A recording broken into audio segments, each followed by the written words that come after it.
All right, well, this is exciting. Thank you all for coming. We're going to talk today, and let's see if this will show. Does it show? We have a circle here that's large. This is coarse. This is ratios of what sand is to clay. So what we have here is we have a large coarse sand particle. So that's what Richard is talking about. The water just runs around it. And in certain parts of the United States, and also in our area down in Monterey, was this great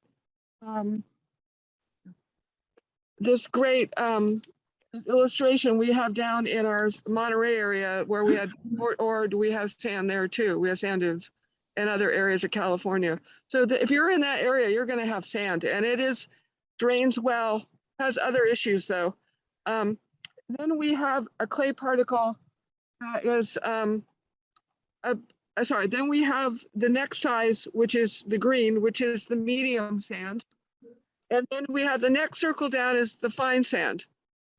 And that, what you would find probably in your bags is probably medium to fine sand when you buy sand. Then silt is that brown dot that you can see that's right here in the picture here and on the table here. And then clay is that pencil point. You can't really see it in the green, but there's a tiny pencil dot, and that is how big really clay is. So we're constantly dealing in California with these tiny particles, which can agglomerate together and make great, almost asphalt-like soil. So with clay and with sand, you can leave amendments that hold water in sand, and amendments means you're just adding something that is organic in to hold moisture. And with clay, we're using the same thing to make space around these little particles, so it gives a chance for the air and the water to flow through versus being solid like a swamp. So we have different soils, but the same solution. And the bigger problem is that when we try to use sand to lighten the soil, it just kind of disappears into your soil. So naturally you would say of the three things that are in soil, the three is sand, silt, and clay. So what we got here is a part. I don't know if you guys can see it, barely. Down here, I put water in, and there's a sand layer, and then sand mixed with the silt here. And this top layer is a clay. I just threw a handful of sand in here. Why would I do that? Because we're going to go over to the board over here. I don't know if it can be seen. I'm going to bring it up. One way to figure out what your soil is, let's see, I'll bring it down. There, let's see, does it show up? Or do we need to go to the picture? I can't see it. Darn it. Is it there? Thank you. Okay, I will point, you can look on your screen for that, and I will here. What you do is you take your jar and you measure how high the total amount of soil is in there. And then you measure with your ruler the sand level, then you measure the silt level, and you measure the clay level. Now, just for safety's sake and ease sake, I'm going to say each of them are an inch. So if you take 1 inch over 3 inches, and you do the percentage of that by taking it on your phone, easy, it comes to 33%. So if you have this chart, which isn't very easy for you to see here, but you can look at you'll find your 33% on the clay side, which is over here and there, and you go down at the 33 towards the center. So if you take your finger on your screen, find the 33 on the clay and come down. So you're starting to move towards the center, and then you go over to the silt side, which is up at near the top as 33, and you go down that way. So we're going towards the center here, and we're going to take sand and go 33 and go up, and we're at pretty much clay loam. So you can say, okay, I have clay loam. And why would that be important? This may be a problem because I'm just doing this to see what happens. I don't know that you guys can see any of this. Is it? It's not on there, unfortunately. It's on the email I sent to everybody. This is a trial run to see how it goes. But there is an email that I sent with the influence of texture to some of the properties of soil. And unfortunately, I thought this would show up on the screen. I don't know how to make it show. The lights in the background. Let me try this. Maybe that'll work. You'd have to go back to the email, and it's in as a screenshot to everybody from the class announcement. And while you're doing that, this is trial run to figure out recording. So guess what? So here's sand, silt, and clay. And what we're dealing with is we're over here in clay. And people like Richard talking about you have to use a pickaxe and you're going, oh my God, this is horrendous. But the water holding capacity of clay is really high where sand is low. So we're out here with that, you don't have to water as often. And the same thing is with sand, everything goes through really good, but it's poor on our end. So, and there's no organic matter in your sand, but you're gonna have, you're gonna have medium to high here. So, and everything goes through sand, it's very slow going through ours, which made this place called the Valley of Heart's Delight because our fruit trees didn't need as much water. And so the amazing thing is that they watered in the spring, and that's, you watered really heavily, you watered in the fall, and after they fruited 3 times. And so the intensity of the fruit here was amazing.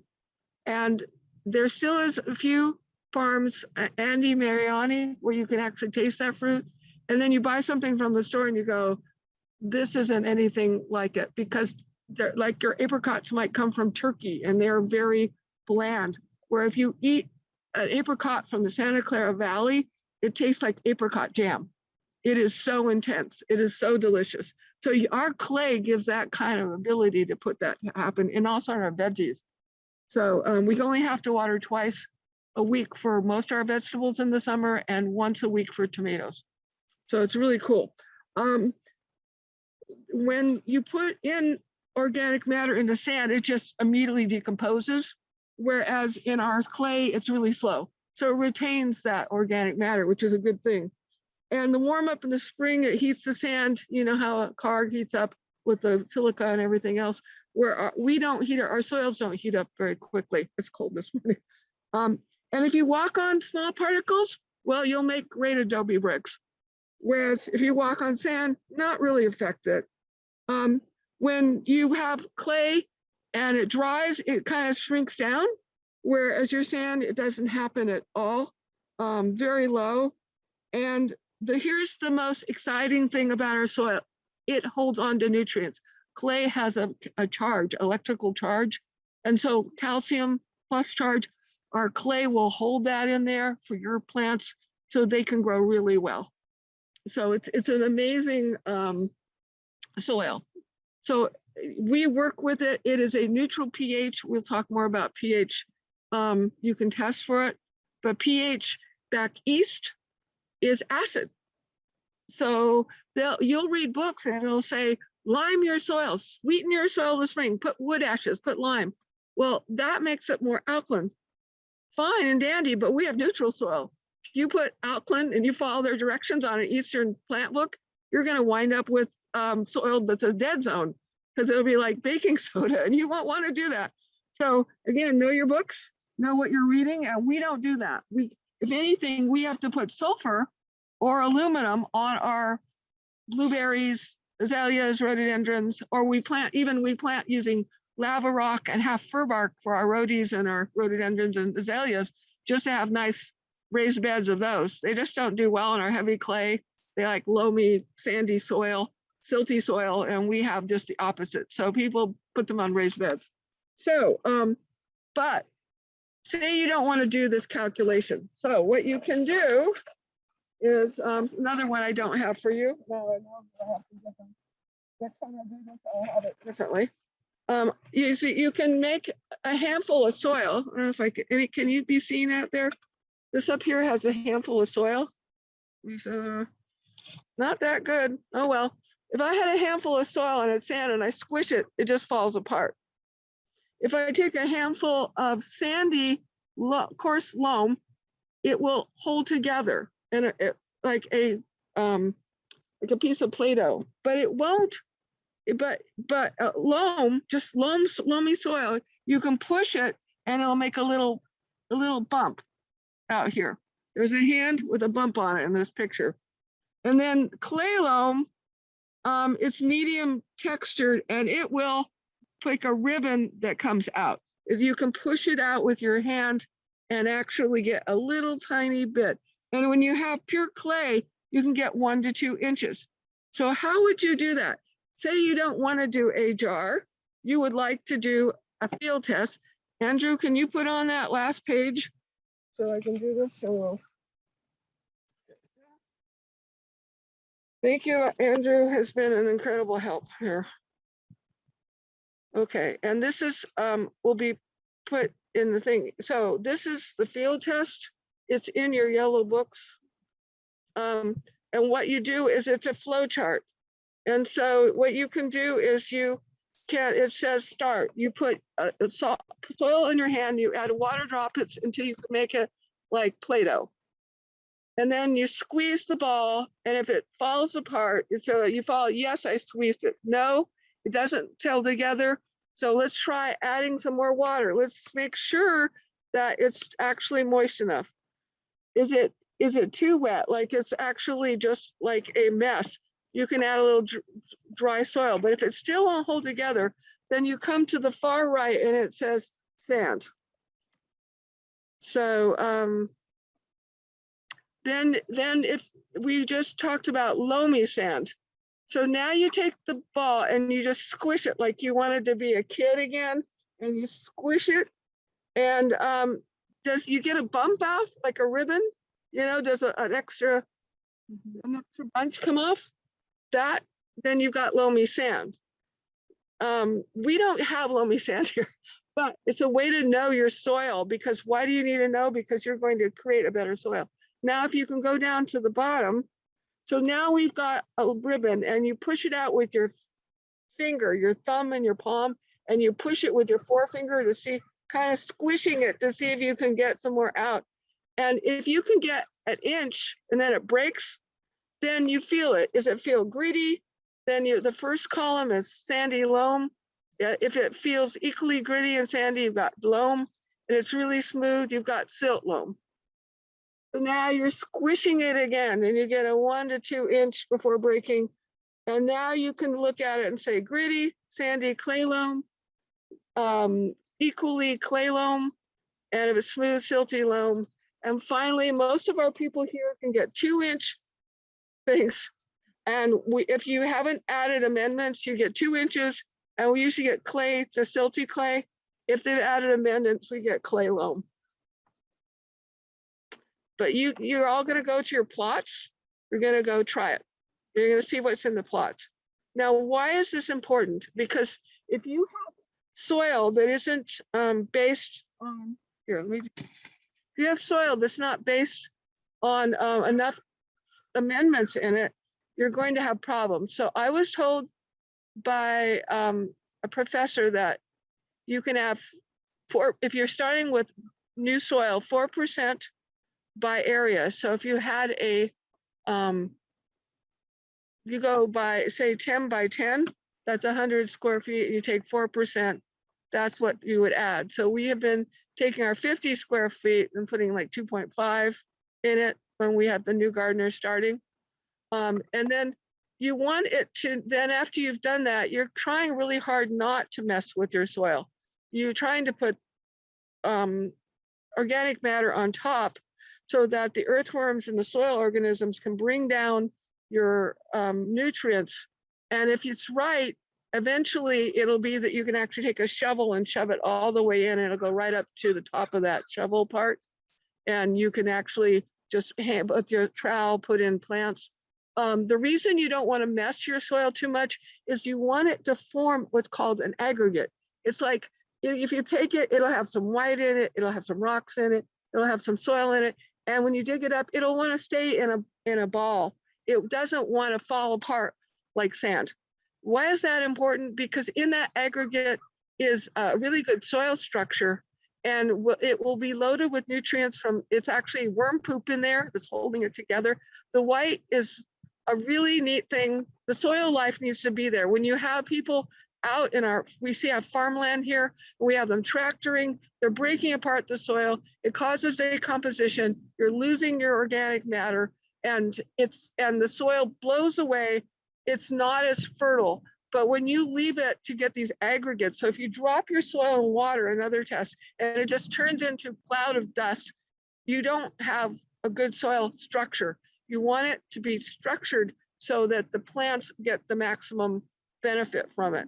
So what happens is a lot of people contact me and say, I've got white threads in my soil. Like it looks like almost a fan going on. And that is mycelium, which is a soil that organism that will actually feed your plants. And in fact, it actually makes your plant will say, I need calcium. And then it goes over to, I'll go over to this other person and they'll reach their hand out to me. Go ahead. And then I go to them and then you go to the next person, reach your hand out. And then you've got calcium. So then it goes, take your hand. And then I got calcium. So your plant is in a big network on the ground, except for some who don't play well. They have found things like birches and firs in the forest that when one season is down and one is growing, they're feeding the other. And so actually in your ground, you want that white network. You want the soil organisms, you want the worms. And if you dig down and just be adding, one of the cheapest ways to fix your soil for organic matter. And when I was actually very, our family was not rich, we were very poor at the time growing up. And I would dig holes and I would take our little ends of our lettuce and all the peelings of the carrots and I would throw them in the hole and then put some dirt on it. And then about 6 or maybe a year later, you dig there and there'd be nothing but worms and rich soil. So you don't have to spend a lot of money. You can actually make it so that you can make your soil beautiful with just doing what's called sheet composting. You can also do bins for composting to make soil. There's 2 types, there's hot and cold. Hot heats up and it kills diseases. Cold, and you read in Wikipedia, we were laughing about it, 2 of us, that it says you have to make, the soil to decompose. No, if we didn't have that decomposition in our planet, when you walked out in the forest, it would be over your head. Decomposition happens. It's going to take all those leaves, decompose it, and feed the trees and everything around. You do not see the forest patrol coming in with their fertilizer units and fertilizing the forest. Heck no, it is decomposition. The leaves fall, the trees fall, they decompose. When you lift up a log and you look underneath, you see black soil. It is decomposition. So what are we as gardeners doing? We are bringing decomposition into our soils and allowing this to feed our plants. If you're doing heavy cropping every time, you might need to use fertilizers, and we'll talk about fertilizers in another class. But right now you need to know your soil is what makes your plants glow. And the more organic you go, the more glowing your plants are. When you see a plant glowing, it's now that the soil is working together with your plant and you are getting that beauty that you can see in the plant almost radiate. It's like a movie star plant. And I had a friend show me a picture of her garden. It's, oh, you use compost, don't you? And what else are you using? Oh yeah, I'm using fish emulsion, I'm using worm castings. I'm going, yep. So, her plants look like something that it wasn't just green, it had a certain glow to it. And when you get to that, you know that you're at the optimum health of your gardening. So soil is critical for you. And I think that's I wanted to do that. We also need to talk about how do you do your amendments. You put your soil on top. We've had our gardeners now get their plots. They've taken all the weeds off. You lay the amount of inches you need. How do I know how much I'm putting on? If I put 3 inches over 100 square feet, I'm putting, X amount of stuff on. and then you can figure out. So if you need a bag of stuff, you can figure out how much you need. So I'm keeping it vague because I don't know the size of the bed, so I'm talking to people. So what you're going to do is you lay it on top. If you want to put fertilizer, you put it on top, and then you dig, you put your shovel in, and you can either tip it sideways or flip it completely upside down and put the amendments below. And that's just one way to get this stuff in. And you're actually creating that soil texture that you want. And so today, people will be getting their beds ready. They'll be able to then, the next time we meet, we're going to talk about planting and how do you plant? How do you plant seeds? How do you plant your 6-packs? How do you plant your other sizes? And we may even cover a little propagation. So that is the steps you need. We need the steps of being able to first know how plants work, covered. Then we went and learned how to use tools so we wouldn't strain muscles. Then we looked at how to design our bed, and we looked for things like sun and water and tools being there. And then we went to the next level and we talked about how to get more into that plot in your design. And today we're talking about soils. So soil is key to having a successful garden. So do not discount soil in successful gardening. Successful gardening will come when your soils are good. Hope you have a great time gardening. Happy gardening to you.